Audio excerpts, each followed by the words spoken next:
lovely people, welcome back. And if you're new here, welcome. Hello, hi, my name is Zoe and this is my channel Mizz Manga, where I usually talk about all things manga related, but today I'm actually going to be talking about 5 of my favorite live action Asian dramas with romance in it that I just really enjoyed watching. And I thought, since I know Valentine's Day is already passed, but still in my mind, the season of love, if you felt like maybe checking out a new romance series, then this could interest you. I know it's different, it's not manga and it's not even anime. I do want to do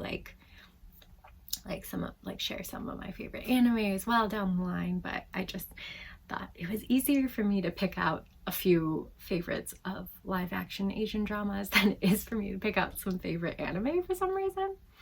But yeah, so anyway, I do hope you enjoy. If you decide to stick around and watch, I appreciate you so much, and let's just get into it. First up, we have probably the one that will be the most known and that I watched while it was airing on Netflix a couple years back, and that is It's Okay Not to Be Okay. And oh my god, this one just gives you all the angst, all the emotions, feels, if you will. It's a lot of past trauma and just so many tears. So if you're interested in that and you haven't watched it, then this would be one I'd recommend. It's a Korean drama and it is still available on Netflix if you have Netflix to watch. So this one is about our 2 main leads, our male lead Moon Gang-tae and our female lead Ko Moon-young. And anyway, Moon Gang-tae lives with his older brother Moon Sang-tae, and he is actually autistic, and because they are just the 2 of them, have to rely on each other. If something goes wrong in one of their lives, they end up moving, so they move around a lot, and something goes wrong in Moon Gang-tae's life when he runs into Ko Moon-young at a hospital where she, who is a author of children's picture books, is there to read one of her newest books to the children there. And it does not go as planned, and there's some craziness that happens, and Moon Gang-tae ends up being fired, and so he has to relocate, and he finds a job opening at a psychiatric hospital in the town where he lived as a child. So he and his brother move back there, and Ko Moon-young, who kind of feels like they might have a shared history, a shared past, feels a little bit of a connection from him and is then a little bit obsessed, we'll say. She's a lot to handle. She's an intense character. I absolutely love that. She makes me laugh. She makes me wonder what the hell she's gonna do next, and I just find the unpredictability so fun. But I know not everyone's probably gonna like that. But yeah, she's a little bit obsessed now that they've met again. And so she follows him to the town where she also coincidentally did grow up and live as a kid. So she's not wrong. They did know each other as children, so there is a shared past a little bit. And I don't love fated love tropes, but when they have an established connection during the in the present, because they really do, the 3 of them really help each other heal from their emotional traumas in their past, and really do all kind of help move forward in their lives, and they grow closer. So there's a little found family vibe. All around, they help heal each other. And yeah, there's one little element near the end I'm not a super fan of, a little twist that I wasn't super happy with, but the ending is still everything I want and need from the show. It just gives us the nice perfect closure. So I just ignore the little bit I don't, I could have done without. But I still really recommend this one. It's a whirlwind thrill ride of a watch, and yeah, it always kept me excited and like salivating for the next episode. I was like, when is the next episode release? But now they're all out, so you can watch them at your leisure. And if I was discovering it today, I probably would watch it all like in a day. It's just like, it just hooks you. Next up, I really love this K-drama, The Beauty Inside. And this one I watched, I just found it, I don't even remember, a few years back, and I watched it, like I stayed up all night to watch it. Like I was so hooked on the characters and everything. But now it's available on Netflix as well, so you can easily find it and watch it. So this is a story about Han Se-gye, and she is an A-list actress. And then there is also So Doje, and he is an executive director of an airline company. And so these are the two main leads of our story. And so they both actually have a secret. Han Se-gye's secret is that she is suffering from an unusual phenomenon. At a certain point each month, her appearance completely changes to that of a different person. They can be also different ages and they're different genders, and she never knows exactly when it's going to happen, and it can happen in the middle of, you know, something that like a public appearance that's important, and she has to literally run away when she feels the change coming. And so that makes her have this reputation. Then we have So Doje, who is in all like outward appearances perfect, intelligent, attractive, like he's just a perfect specimen, but he actually suffers from prospagnosia. Is that how you say it? I'm sorry, but it's a condition in which he cannot recognize people's faces. So even those closest to him, like that of his mother and his sister, he does not recognize them. He has to like take cues from like how people talk to him or remember what they're wearing. And then he also has one assistant that's close to him, and he knows about his condition and then will like kind of whisper in his ear like, that's so and so, or your sister's coming down the hall, or blah blah blah. But like, if you know he doesn't have that help, he struggles with like recognizing people. And he keeps this a secret even from his family. And how they meet is that he, of course, does not recognize Han Se-gye, who has a contract with his company, and he's looking for her. And so he ends up kind of insulting her in front of her face while looking for her. And that's kind of how they start off. And of course, this gives you the little enemies to lovers trope, because they start off on such a bad footing, that this misunderstanding. And then, of course, because they work together, they have, she has a contract with his company, they're forced to work together, and that close proximity, I enjoy that. It's got like a dash of faded love, but they definitely establish that connection in the present. Oh, and also the second leads are two of my all-time favorites, like favorite couple ever. I don't know why, I'm a sucker for them. I'm just gonna like share a little clip of them because they're so cute. And this is So Doje's sister and Han Se-gye's friend, long-time friend, who also knows her secret. So they kind of are forced to run into each other a lot because of their first main leads. I just love it. I don't know why. And then a third K-drama on my list is I Can Hear Your Voice. And this one's a little older, and it's, I have to say, like, one little caveat is that when it starts out, the guy is in high school and she is not in high school. And so, you know, if that's gonna bother you, obviously in real life it would bother me. The way it's done in the show, it didn't ever bother me, so I think it's like a personal preference. But yeah, anyway, so this story follows a public defender, Jung Hye-sung, and also a high schooler, Park Soo-ha. So they had met as younger children under really bad circumstances in which his father was being murdered, and she ends up being a witness. and helping put his father's murderer into jail. And that's how they meet.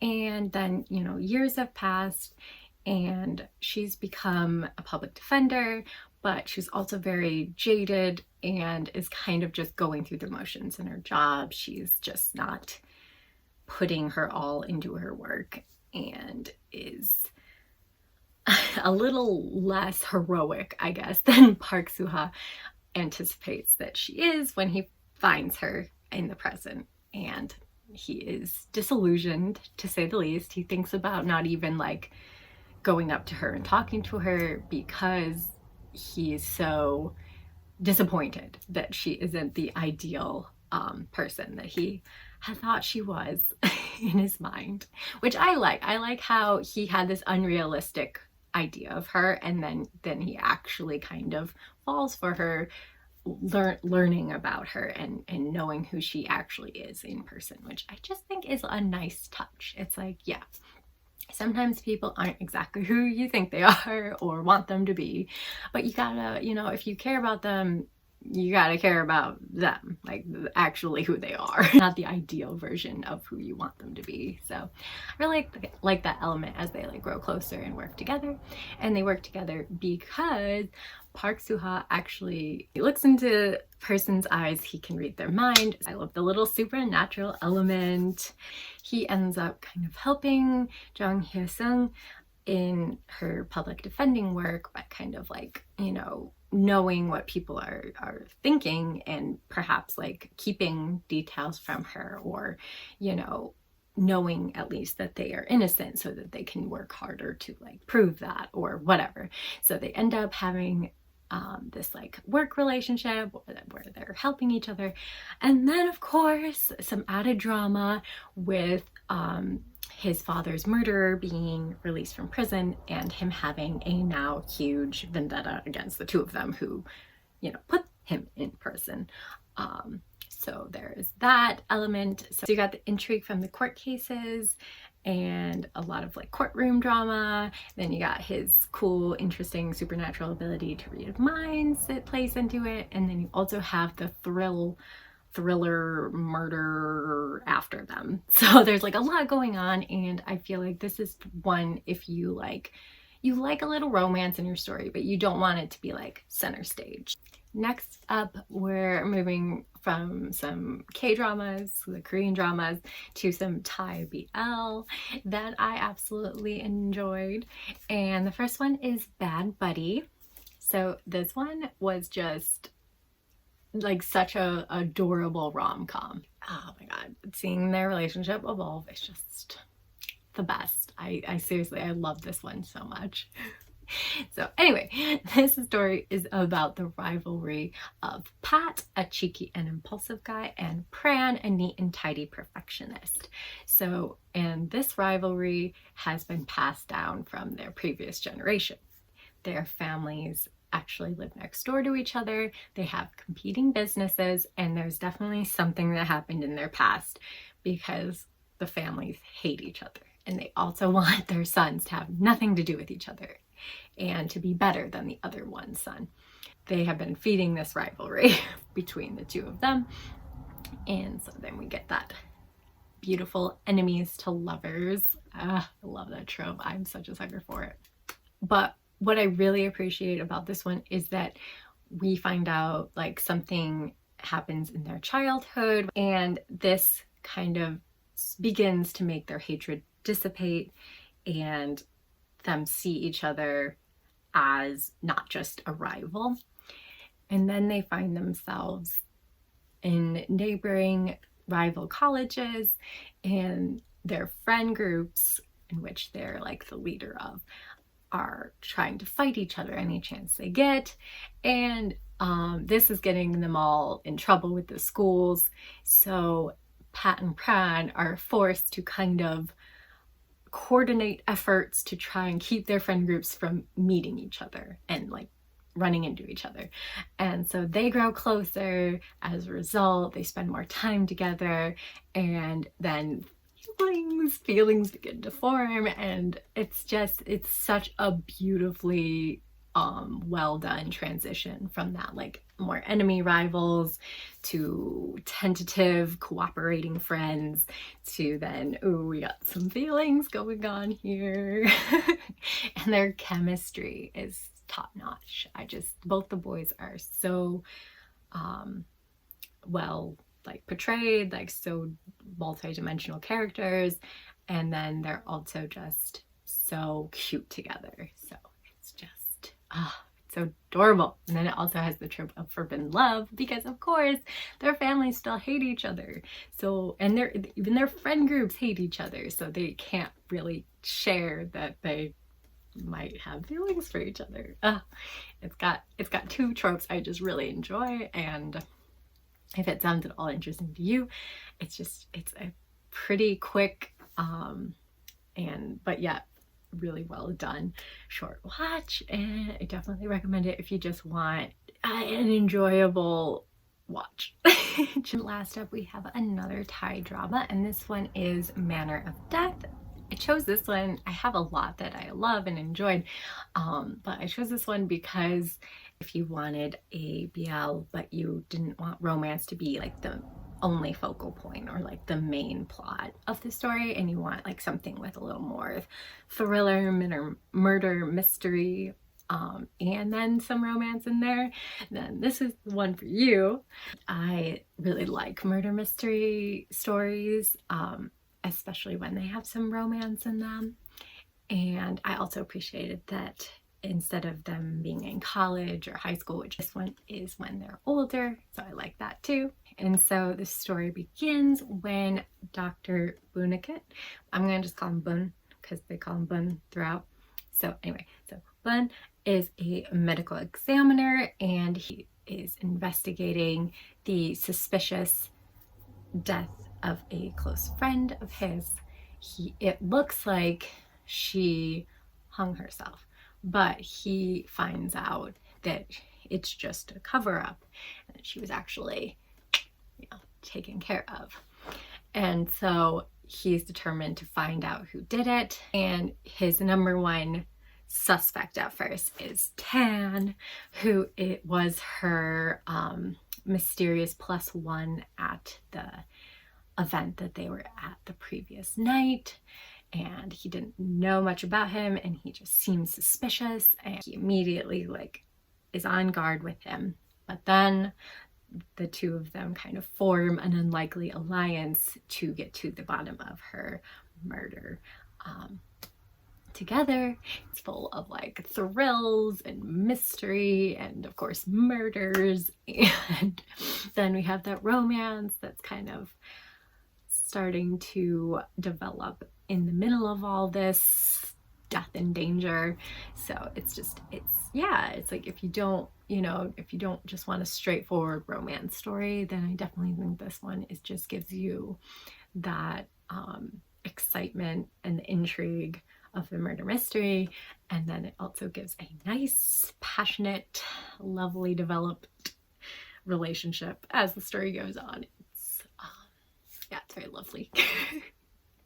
And then they also have a cute younger second lead, kind of super cute together. So if you did want the younger couple dynamic, there are these two second leads that are kind of popping in and out and have ties to what's the mysteries that are going on. So then they end up getting dragged into all the craziness with Tan and Bun. So yeah, I just found it to be an exciting, thrilling watch. So yeah, those were 5 of the live action Asian dramas with romance that I really enjoyed, and let me know if you watched any of them, what you think of them, and then also recommend me some especially K-dramas. I feel like I always get overwhelmed and I don't know what to watch with K-dramas. But I absolutely love strong, kind of interesting, not like your typical girl next door female protagonist in my romances. And I enjoy the tropes that I mentioned. So yeah, if you can think of anything comes to mind that kind of falls in that, then please comment below. Help me find my next watch. And yeah, I hope you enjoyed. I know this was different than all my other videos, but I hope that that's okay to just kind of mix it up on here and share and talk about some of my other interests. And if you like this video, please do like this video and subscribe to join the manga family that talks about some other random things from time to time. And I hope to see you Monday for a Manga Monday video. Until then, bye!